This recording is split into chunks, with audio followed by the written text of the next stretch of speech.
9 Andreev, 10 Lobanovski.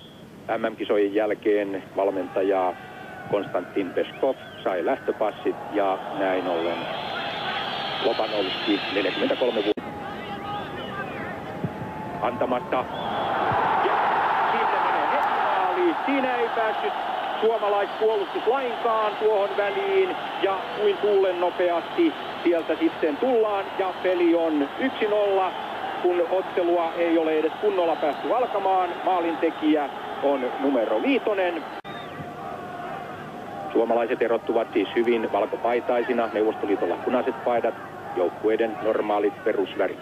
Siinä maalintekijä Paltatka, sitten Lotchinski, mutta Kymäläinen katkaisi ja antoi hyvin heti käynnistyksen. Utriainen menettää. Burjak. Shengelia. Mutta Turunen otti pallon pois. Paikki.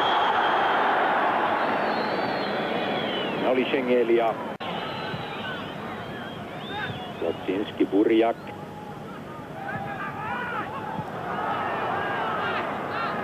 Burjak uudelleen.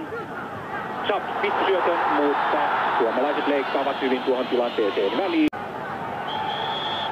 Burjak vetää, mutta Huttunen korjaa hyvin pallonsa syliin. Oganestian.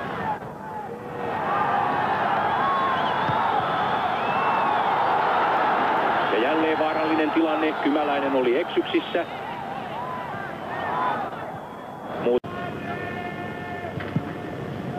Erittäin pitkä veto, mutta siellä siitä Himanka saa pallon aivan kuin suurilla ja vetää kovaa, mutta maalivahti Dasajev torjuu siinä Norjan Lilleströmissä pelaavaa.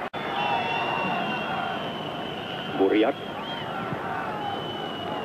Kymäläinen välissä, mutta ei onnistu, vaan Shengelia oli nopeampi. Huttunen kuitenkin.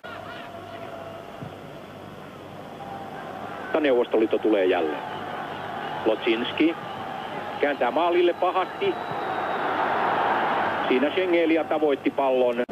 Edelliskerran 12 pakkasasteen peli ei tällä kertaa uusiutunut, vaikka silloinkin pelattiin lokakuussa, kuten nyt. Granskog epäonnistuu. Ja siitä pääsee aivan suoraan pomppupallosta sitten Burjak vetämään. Hän ei saanut asetettua palloa ja nyt tulee paha vastahyökkäys Neuvostoliitolle. Ylivoimahyökkäys 3-2 vastaan. Ja näin pääsee etenemään aivan suoraan. Huttunen tulee vastaan. Ja vielä jatkuu tilanne. Kyllä siinä oli nyt tosiaan vaarallinen tilanne.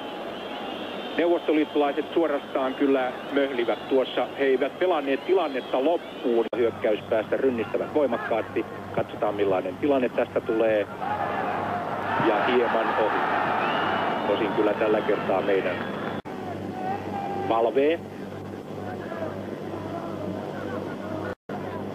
Valve ei ole päässyt.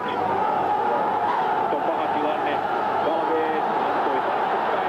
Maali on tyhjänä. Huttunen poissa pelistä. Mutta sieltä tuli kuitenkin sitten sellainen. Valve on menossa. Turunen edelleen. Etenee rankkarialueelle. Keskittää hyvin.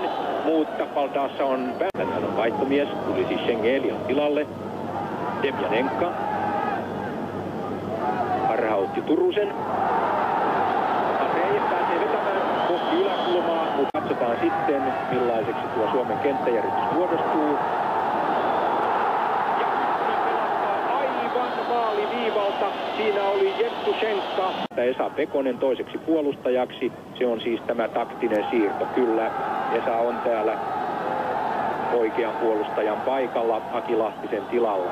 Mutta nyt Andreev menee ja kilottaa pallon maaliin. Ei siinä auttanut mikään. Tilanne on nyt 2-0. Maalintekijänä Sergei Andreev ja toista puoliaikaa pelattu 11,5 minuuttia. 2-0. Ja kyllähän Neuvostoliitto Burjak vetää päin muuria. Turusen jalkaan suoraan ja Olli Huttunen. Bessonov. Paha mylly päällä. Burjak. Hurjak vetää kohti ylänurkkaa, hieman